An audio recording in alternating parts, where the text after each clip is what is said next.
새로운 피조물의 다른 측면을 우리 지난주 살펴봤죠. 지나간 이전 것들을 생각해 보았습니다. 이전 것은 육체의 것이었습니다. 그죠? 하나님을 만나기 전 내가 내세우고 자랑하던 것들, 그리고 하나님 만나기 전에 내 인생에 없었으면 좋겠다라고 생각되는 것들이었습니다. 그런데 이것이 사라졌다 하는 것은 단지 기억에서 없어졌다 하는 것이 아니었습니다. 그죠? 그것들이 내 인생의 발목을 잡아당기는 것이 아니라 인생 승리의 재료로 사용되는 것까지 가는 것이 이전 것의 사라짐의 목표 지점이다 하는 것을 살폈습니다. 그래서 그 가운데서 우리의 마음과 행동에서 사라져야 하는 단어 4가지 생각했죠. 누추하고 어리석은 말, 안 돼라고 하는 말, 그리고 나라는 침략대명사, 그리고 상처라는 내용이었습니다. 누추하고 어리석은 말이 사라지면 우리 입에 들어오는 말은 감사하는 말. 그래서 누추하고 어리석은 말이 사라졌다는 것은 어떤 상황이 있었든지 감사하는 인생이 시작되고 있다 하는 것을 의미하는 거죠. 안 돼 라는 말이 사라졌다, 지나갔다는 것은 이제 하나님의 약속에 대해서 예라고 말함으로써 하나님이 일하시는 통로가 되는 삶이 이루어지고 있다 하는 것을 의미합니다. 나라는 침략대명사가 사라졌다는 것은 당신이 주제가 되는 삶, 그래서 예수님께서 친히 몸으로 보여주셨던 섬기는 삶이 출발되고 있다 하는 것을 의미하죠. 그리고 상처라는 말이 내 입에서 떠났다는 것은 나를 힘들게 하던 그 상처가 이제는 열정으로 변화되었고, 그래서 아침에 일찍 눈을 떠야 될 이유가 있는 인생이 되었다 하는 것을 의미합니다. 지난 한 주 동안 과거로부터 자유로운 한 주 잘 살았습니까? 네. 꼭 안 붙잡고 사셔도 됩니다. 그거 괜히. 자, 오늘부터는 이제 몇 주가 될지는 모르지만 계속해서 하나님을 만난 사람들이 갖게 되는 새로운 관심들에 대해서 살펴봅니다. 다시 말하면 변화된 관점에 대한 내용들이죠. 오늘 마태복음 5장 읽었는데 5장부터 7장을 이제 산상 설교라고 산상수훈이라고 이야기하죠. 다르게 이야기하면 천국 백성들의 삶의 가치, 그러니까 하나님을 만난 사람들의 새로운 삶의 양식에 대한 이야기입니다. 오늘 읽었던 본문은 그 서론과 같은 것으로서 8가지 복이다 그렇게도 부르고 또 9가지 복이다 그렇게도 부르는 내용입니다. 그래서 어떻게 보면 이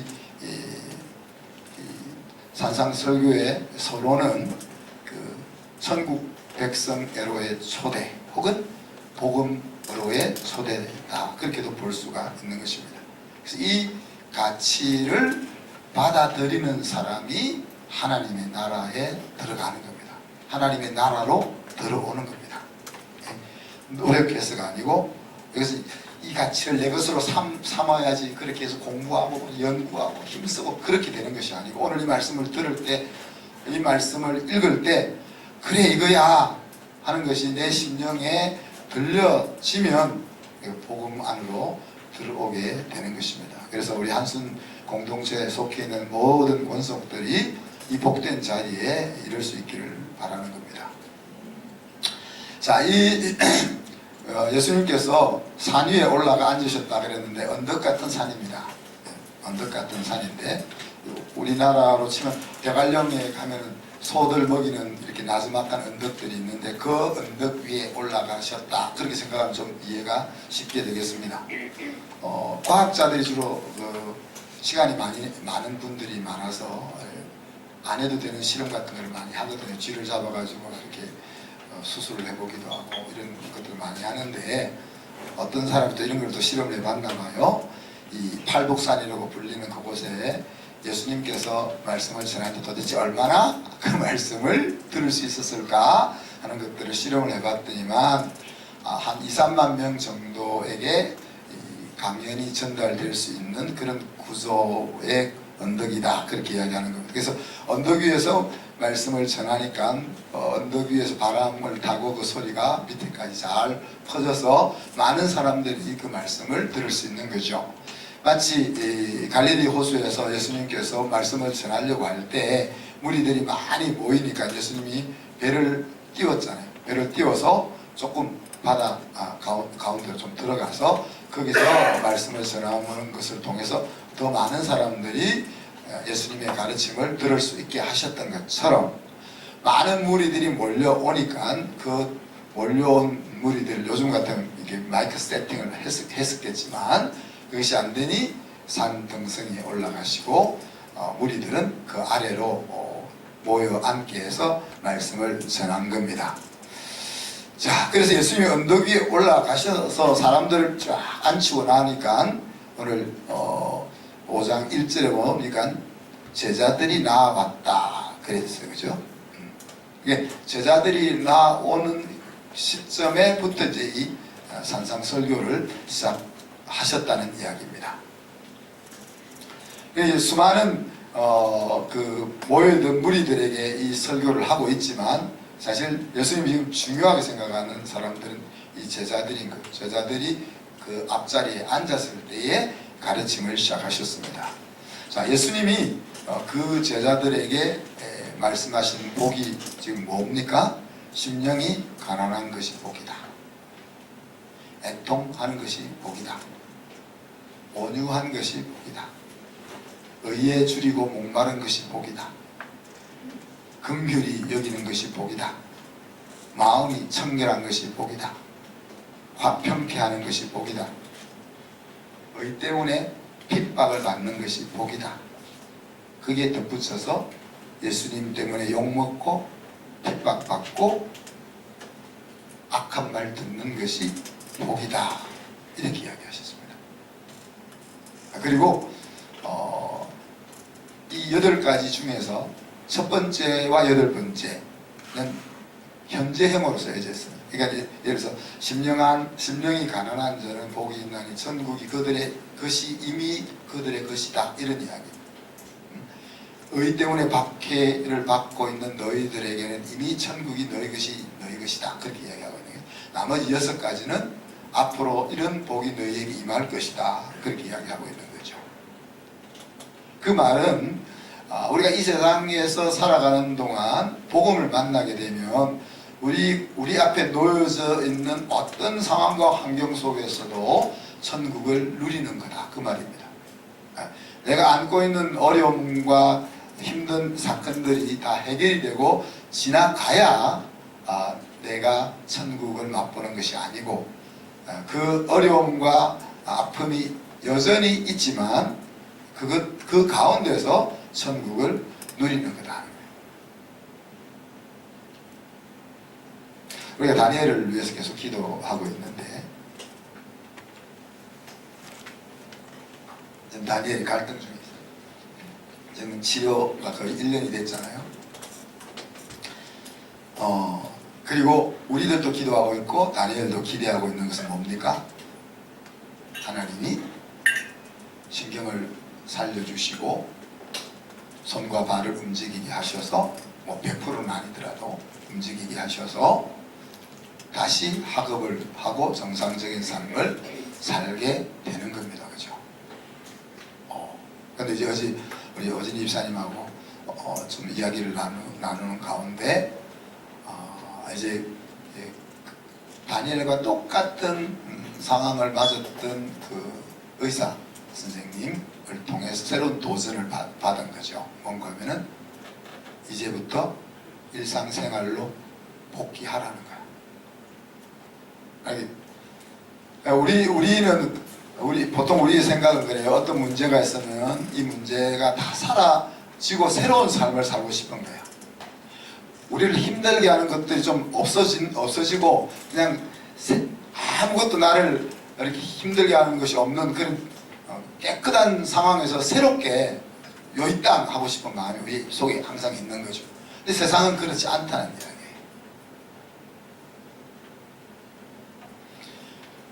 그래서 지금 이제 그 미국에서 돌아올 때에 비하면은 엄청 큰 하나님의 은혜가 임한 것이지만 가야 될 길로 생각하면 막막하고 깜깜한 현실이 이제 우리 다니엘에게 있는 거죠. 그런데 그 상황에서 다시 대학으로 돌아가서 공부하고 졸업하고 세상으로 돌아가서 그 상태에서 살아갈 수 있는 길을 출발하라는 도전 앞에 지금 서 있고 기도하고 있습니다. 이런 걸 기도해 주시기 바랍니다. 그러니까 심령이 가난하고 의로 인하여 박해를 받는 사람에게 천국이 지금 임하고 있다고 말한 것처럼 우리 인생에 없었으면 좋겠고 해결되면 좋겠고 그것이 되어야만 내 인생에 천국이 임할 거라고 생각하는 우리에게 일침을 주고 있는 거죠. 그 상황 속에서 천국을 맛보며 살아야 한다 하는 이야기입니다.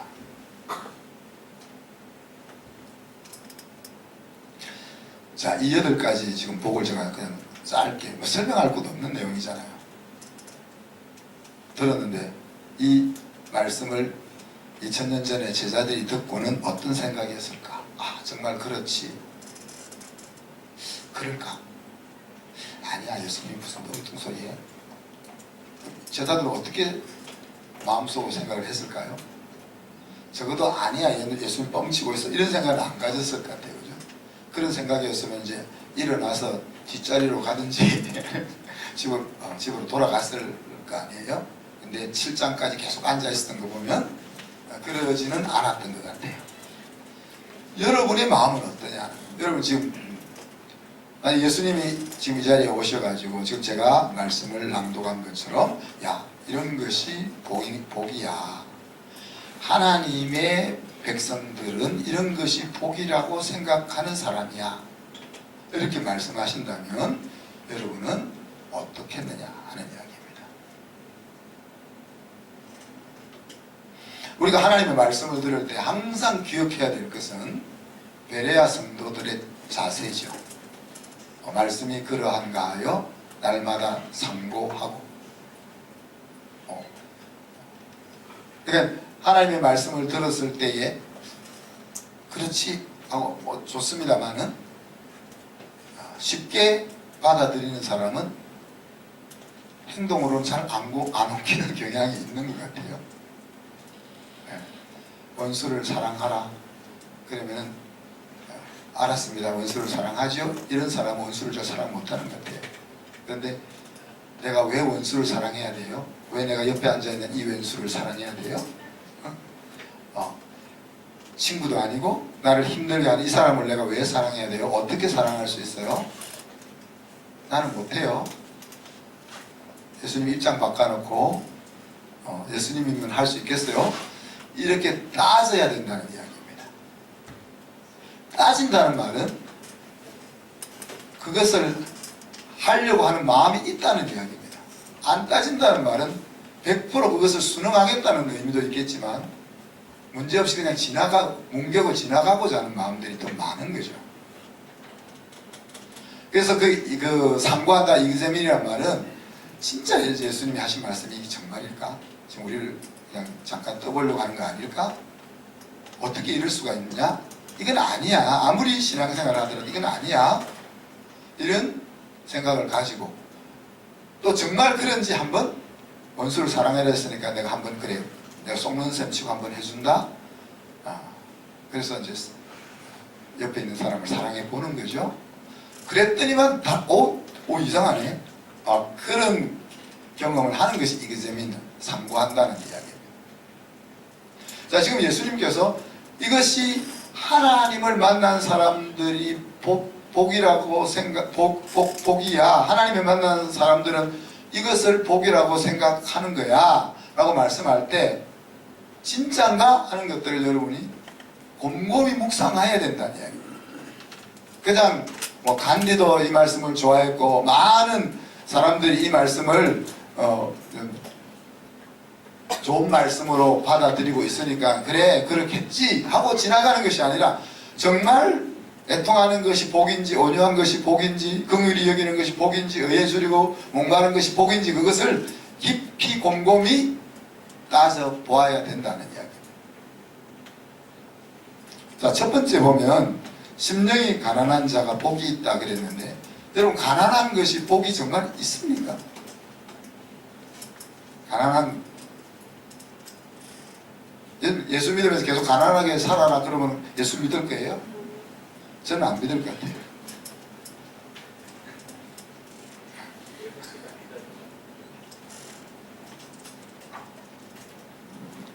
프랑스를 가는데 돈이 적으니까 에코노미를 타고 가는 거잖아요. 가는데 이틀 오는데 이틀 하루 머물고 돌아온단 말이에요. 비즈니스에 탔으면 제가 비행기 안에서 한 2시간밖에 공부를 못했거든요. 비즈니스 탔으면 아마 10시간은 갈 때 10시간 올 때 10시간은 공부했을 거 아니에요. 그 자리에서.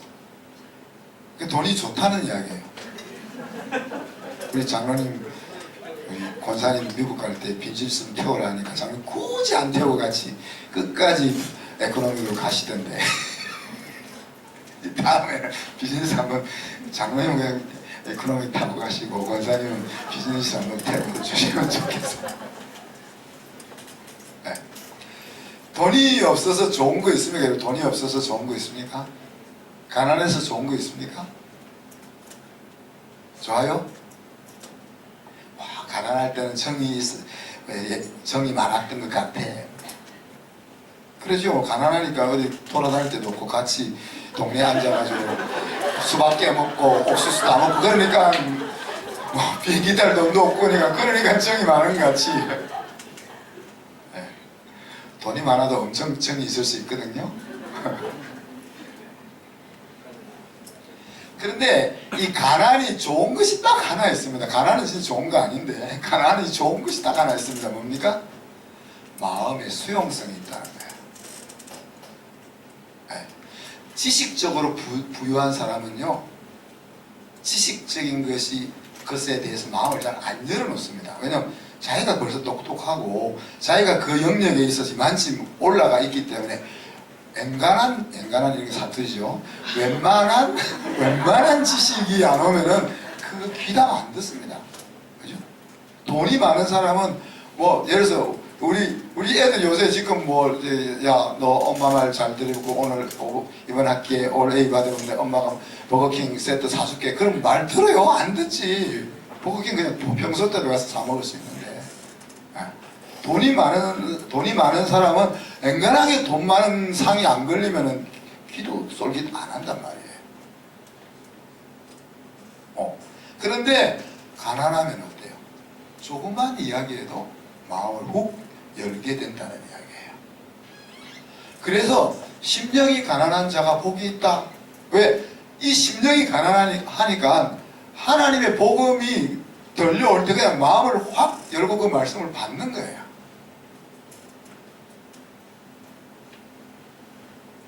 제가 프랑스에 짧게 다녀왔지만은 프랑스 가서 좀 구경도 못하고 그냥 종교개혁 발자취 하루만 돌고 왔는데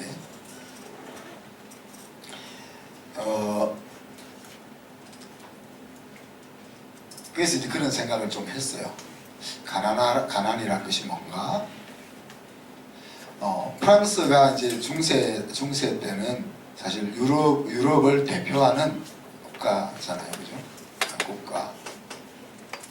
교황도 좌지우지하고 그랬던 국가인데 종교개혁 이력이 나기 전에 그 속에 귀족들 가운데 위군노족들이 있었어요. 근데 왕족과 귀족들 중에서 이렇게 그 기독교 정신을 받아들이는 개신교 쪽으로 이렇게 신앙적 마음이 가 있는 사람들이 위군노족인데 그들이 대부분 부유한 사람들이었단 말이에요. 근데 캐톨릭이 정말 온 세계에서 가장 잔인하게 이 위군노를 죽입니다. 학살합니다. 학살하기 때문에 이제 이들이 이제 다른 나라로 로마로 스위스로 독일로, 화란으로, 미국으로 다 도망가는 거죠. 그 도망간 인구가 20만 명. 그래서 선교적으로는 그 위근호들이 최초의 개신교 선교사들이 아니냐 그렇게 이야기합니다. 뭐 선교를 위해서 떠난 것은 아니지만 그곳에 그들이 그 마치 저기 예루살렘에서 흩어진 유대인들이 아시아 유럽에 복음을 전했던 것처럼 그곳에 가서 종교 개혁을 일으킬 수 있는 그런 밑 역사들을 이루어내기 때문에 그래요. 근데 그게 얼마나 대단한 거 하면 우리나라가 지금 세계 2위의 선교 국가잖아요. 우리가 파송한 선교사 수가 2만에서 2만 5천 명 정도. 그리고 1위 미국이 과거에는 10만 명까지 보낸 적이 있었는데 점점 줄어들었으니까 지금 아마 5만에서 10만 사이에 있을 거예요. 근데 14세기, 15세기 인구와 지금 인구를 지금 75억 정도 될 텐데 그때는 아마 10분의 1 정도밖에 안 될 거예요. 시간이 없어서 제가 그 당시 인구를 살펴보지 못했는데 근데 그러니까 지금 세계의 패권 국가라고 하는 미국이 보내는 선교사보다 2배나 많은 사람들이 흩어져서 선교지로 갈 정도로 그런 이렇게 하나님의 말씀에 있어서 풍요로웠던 나라가 프랑스단 말이에요. 자, 그런데 근데 지금은 어때요? 지금은 이제 바캉스 계절이라 가지고 프랑스 교회들은 다 문을 닫아요. 2달 정도 문을 닫고 성도들도 다 이제 세컨하우스로 가는 거죠. 산 밑으로 아니면은 해변으로. 가난한 사람들도 간다 그러더라고요. 그리고 그러니까 교회도 갈 수밖에 없는 성도들이 다 가고 없으니까. 그래서 선교사님이 한 분이 그렇게 이야기하더라고요. 자기가 초창기에 못 모르고 자기는 바캉스 안 가고 교회를 지킴으로 인해 가지고 자기 성도들에게 너무 힘들게 했다. 목사님 내가 바캉스를 안 가니까 성도들도 바캉스를 못 가고 다는 아니지만 그런 말씀을 하시는데 근데 아이러니하게도 이제 그런 한때 일어나 저러나 천년 동안 종교, 기독교라는 종교가 세상을 지배하는 시대를 하나님 허락하셨는데 그 시대는 이제 가고 공식적으로는 프랑스가 예수님을 잘 안 믿잖아요. 그런데 이제 많은 아프리카에서 온 이민자들이 복지가 잘 돼 있기는 하지만은 복지가 잘 돼 있다는 것은 모든 사람이 다 부자로 산다는 말은 아니고 굶어 죽는 사람은 없다. 최소한의 문화생활을 할 수 있다. 그런 의미거든요. 그러니까 그들은 가난한 거죠. 가난하니까 프랑스 사람들에게 선교사들이 보고 지금 우리 프랑스의 선교사님들이 몇 분 계시거든요. 너무 힘든 거죠. 프랑스 사람들이 한국 선교사를 바라볼 때 알로 보는 거야. 알로 보는 거야. 너희들이 학문이 말씀을 알면 얼마나 알아? 너희들이 경제가 발전했다면 어느 정도? 너희들 문화가 어때? 이렇게 좀 알로 보는 거죠. 파리의 그 도서관 벽에 그거를 제가 사진을 찍어 왔는데 제가 도전을 받아서 거기 보니까 1세기부터 현대까지 파리 박물관이 이거 한 길 옆에 쫙 있는 벽이 여기에 한 7, 8배 길이 되더라고요. 건 100m 이상 한 건물. 그 바깥에 길에서 볼 수 있는 벽에 1세기부터 21세기까지 이 오늘날의 세상을 빛낸 위대한 사람들의 이름들이 그렇게 위대한 사람들 내 이름은 없던데 그렇게 위대한 사람들 이름이 많이 좋아요. 요새 바울도 있고 우리가 잘 아는 파스칼 이렇게 이런 사람들이 쫙 있는데 그 길 옆에 그것을 보면서 대학생들은 그 사람들의 인생과 철학을 배우는 거죠. 그렇게 배우고 고등학교 갈 때 입학 시험이 그런 것 속에서 나오는 거예요. 칸트의 실천 이성 비판에 대해서 너 생각은 어떤지 한번 이야기해봐. 이런 것들이 이제 대학 입학 시험에 나온다는 이야기예요. 그러니 물론 대부분의 애들 공부를 못하지만 그러니 한국 선교사를 볼 때 마음이 이만큼 높아 있는 거죠. 그리고 그런데 이제 아까 이야기했지만 이민자들은 그 삶의 위치가 낮다 보니까 이 마음이 가난해서 복음을 받아들이는 비율이 훨씬 높다 하는 이야기입니다. 그래서 이제 그런 걸 보면서 야, 그러니까 예수님이 그렇게 말씀하셨잖아요. 가난한 자에게 복음이 병든 자에게, 눈먼 자에게 이해가 확 와닿는 거죠. 이해가 확 와닿고 여러분이 참 귀하다는 생각이 들었어요. 여러분은 다 저보다 부자죠? 근데 어디 안 가고 여기 앉아서 하나님 믿겠다고 이게 와 있는 여러분들을 생각하면서 귀하다. 왜? 가난해야만 마음을 열고 복음 안으로 들어오는데 가난하지 않는데도 하나님 앞에 나와 있다는 것이 얼마나 귀한지. 그러면서 또 다른 생각은 돈만 나보다 많지 다른 가난함이 또 있지 않겠나. 무슨 말입니까? 그러니까 우리가 지나간 것들 이야기했지만은 우리를 가난하게 만드는 것들이 있잖아요. 그죠? 어떤 집은 아이 때문에 마음이 가난해질 수밖에 없고 어떤 집은 고부 갈등 때문에 가난해질 수밖에 없고 그러니까 각자 우리가 이 세상이 추구하는 그 물질적인 눈으로 볼 때는 가난하지 않지만 사실 하나님의 눈으로 볼 때는 바리새인들이 소경을 낫게 해주는 예수님 앞에 가가지고 너희들이 눈이 멀었다 그럴 때 우리는 눈이 본다 그렇게 이야기하잖아요. 실제로 눈을 떠서 보고 있기 때문에 자기들은 본다고 생각하고 정말 눈이 감겨서 보지 못하는 그 소경은 정말 자기가 눈이 사물을 보지 못하기 때문에 자기가 정말 하나님 앞에서 맹인이라는 것을 인정함으로써 걔는 하나님 나라에 눈을 뜨고 사물을 보는 바리새인들은 보는 것 때문에 하나님 나라에는 눈이 감기는 그런 일이 있잖아요. 그러니까 우리가 어떤 모양으로든지 하나님께서 결핍을 주셔서 우리 속에 가난함이 있기 때문에 오늘 이 자리에 우리가 있다는 이야기죠. 그러니 우리가 생각하는 내 인생에 왜 이것이 있냐, 이것만 없으면 내가 정말 이런 것들이 없으면 정말이 아니야. 이런 것들이 정말 있어야 된다는 이야기죠. 왜 그거 아니면은 우리가 가난할 수가 없으니까. 가난하지 않고서는 우리가 복음 앞으로 나아오지를 않으니까. 가난하지 않고는 정말 인생을 행복하게 하는 그 삶의 자리를 우리가 발을 내디디려고 안 하니까.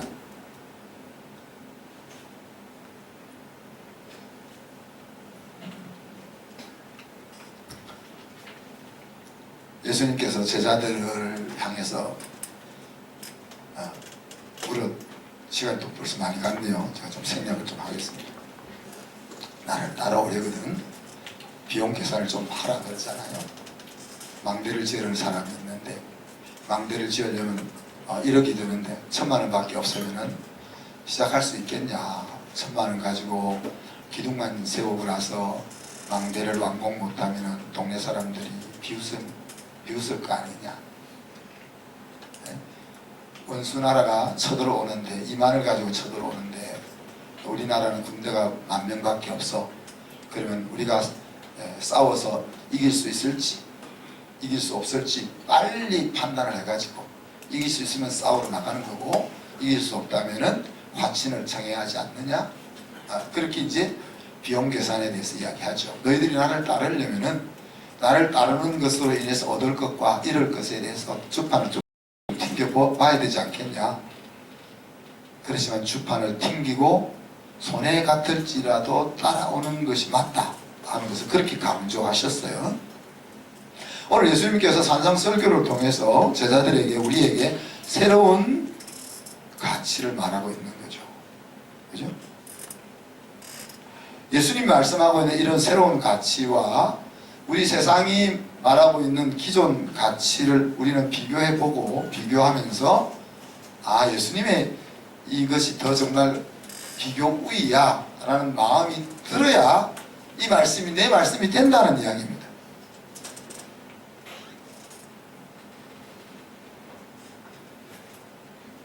마음이 청결한, 마음의 지저분, 우리가 청소를 우리 집이 지저분할 때 깨끗이 청소한 것처럼 내 마음속에 지저분한 것들을 다 정리하고, 우리 아까 아이들하고 이야기했는데 지저분한 것들이라 생각이 잘 안 나는 우리 애들이 착해가지고 우리는 조금 더 지저분한 것들이 많죠. 그런 것들이 정리되는 것이 복이다.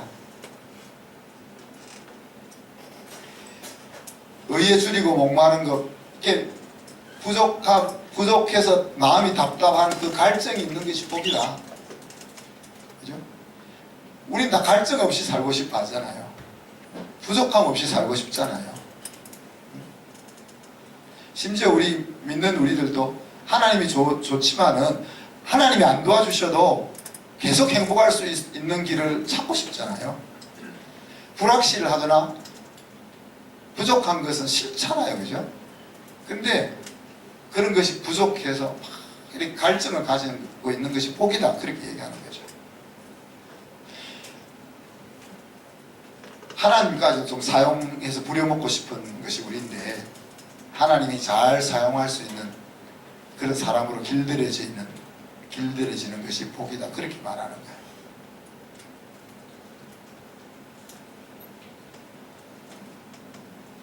그 보상들을 또 한번 보세요.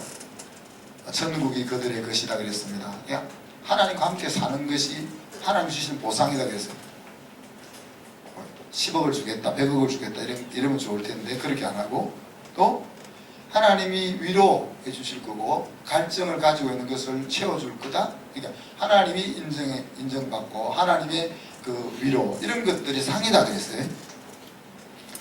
땅을 기업으로 주는 게 좀 괜찮은 것 같아요. 땅을 기업으로 주는 건 좀 괜찮은 것 같은데 나머지는 별로 괜찮은 게 없어요.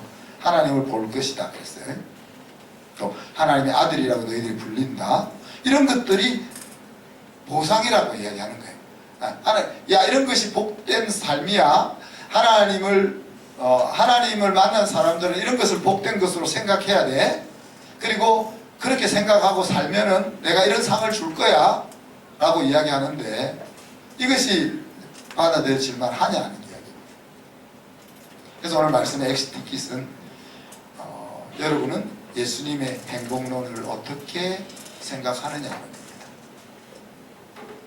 행복이라는 것은 우리가 갖고 싶은 거죠. 욕구나 욕망이 충족되어서 만족하고 즐거움을 느끼는 상태잖아요.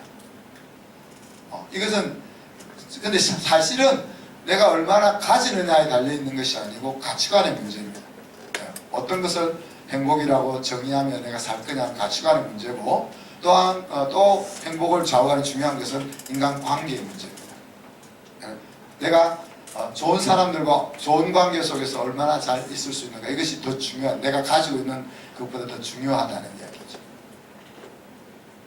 그러니까 여러분은 어떤 것이 충족되어야 행복하다고 여겨지는지 만족하고 즐거워지는지 이런 걸 좀 생각해 보세요. 그것이 그 자리에 오늘 예수님이 말씀하시는 것이 들어 앉아야 된다는 이야기죠. 우리 이 동양의 조상들은 오복이라는 걸 이야기하잖아요. 오복. 어떤 게 오래 사는 거. 장수가 복이다 그러잖아. 그죠? 또 부. 물질이 풍요로운 것이 복이다 그렇게 이야기하죠. 또 조금 고상한 선비들은 유호덕이라고 해서 그 도덕을 지키는 이게 다른 사람에게 이웃을 향하여 선을 베풀어서 좋은 평판을 받는 이런 것을 복이라고 해요. 또 고종명이라고 해서 어려운 말이죠, 그죠? 제 명대로 살다가 평안하게 집에서 죽는 거. 또 강령 빌빌거리면서 사는 게 아니고 그런 걸 복이라고 생각합니다. 근데 가난한 사람들은 약간 좀 달라요. 가난한 사람은 여기에서 대체가 되는 것이, 귀하게 되는 것이 복이라고 생각해요. 밑에서 눌려서 눈치 보면서 살다가 귀하게 되는, 또 귀하게 되는, 그리고 이렇게 자기 수명을 다하다가 집에서 죽는 것보다 더 귀하게 생각하는 자손 중다, 자녀들이 많은 것을 복이라고 생각했다고 그랬습니다. 오늘 현대인들은 무엇을 복이라고 생각합니까? 우리 한국 사람들은 일단 살만한 집이 하나 있어야지, 그죠? 그리고 노후자금도 좀 준비해야 되고, 또 이제 건강하게 100세까지 살 수 있으면 좋겠고, 거기다가 또 명예롭고 또 힘도 좀 있어서 돈이나 지식이나 권력이나 이런 힘이 좀 있었으면 좋겠다 하는 것이 우리의 가치관이다. 근데 이런 가치관 속에 살고 있는 우리들을 향하여 예수님이 하나님을 만난 사람들은 이런 것을 행복이라고 생각해야 돼 라는 것과 전혀 이 합쳐지는 곳이 없다는 거예요. 성경은 시편 1편에서 어떤 걸 복이라고 했습니까? 악인의 꾀, 죄인의 길, 오만한 자리에 앉지 않고 하나님의 말씀을 즐거워하고 묵상하는 그것이 복이다 그랬어요. 사람 같지 않은 사람들과 어울리지 않고 하나님 말씀 생각하며 사는 것이 복이다 그렇게 이야기했어요. 그건 좀 이해가 되는데 시편 32편에 보면 이런 복을 이야기했어요. 하나님이 나를 눌러서 죽도록 고통스러운 것이 복이다 그랬어요. 여름 가뭄에 온몸이 진액이 쭉쭉 빠져나가는 것 같은 고통을 주시는 것이 복이다 그렇게 얘기했어요. 왜?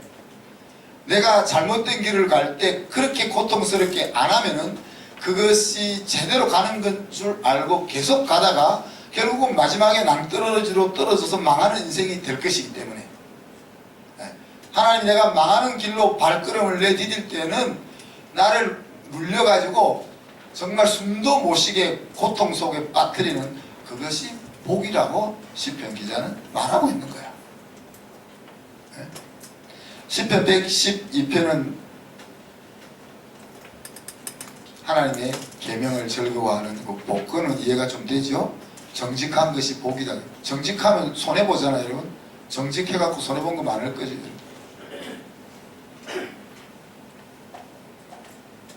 자, 예수님을 따르는 제자들에게 예수님은 복에 대한 새로운 가치를 말하고 있고, 그 새로운 가치를 그 가치가 마음속에 받아들여지는 자들만이 주님의 제자의 길을 걸어갔던 겁니다. 하나님 안에 들어온 저와 여러분이 하나님을 믿는다는 것이 무엇인지, 하나님의 자녀의 고결함이 도대체 어떤 것인지, 하나님을 믿는 자녀의 정체가 무엇인지, 이런 것들을 우리가 계속 되짚어 보면서 우리가 서 있어야 될 자리가 어딘지를 찾을 수 있기를 바랍니다. 한 주간 여러분이 잘 알고 있는 이 팔복을 다시 한번 좀 묵상하면서 정말 그런지 상고하고 그 복된 복음의 자리로 다 나올 수 있기를 주님의 이름으로 축복합니다.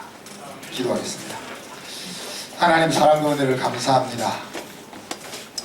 우리로 하여금 예수 그리스도를 알게 하시고 마음을 열어 하나님을 믿는 자리로 나오게 하심을 감사합니다. 하나님을 믿는 사람은 관심과 생각이 달라진다고 하셨는데, 오늘 주님께서 말씀하셨던 이 하나님 백성의 가치관이 우리들의 가치관으로 자리 잡는 놀라운 은혜가 있게 하여 주옵소서. 감사드리며 예수 그리스도 이름으로 기도하옵나이다. 아멘.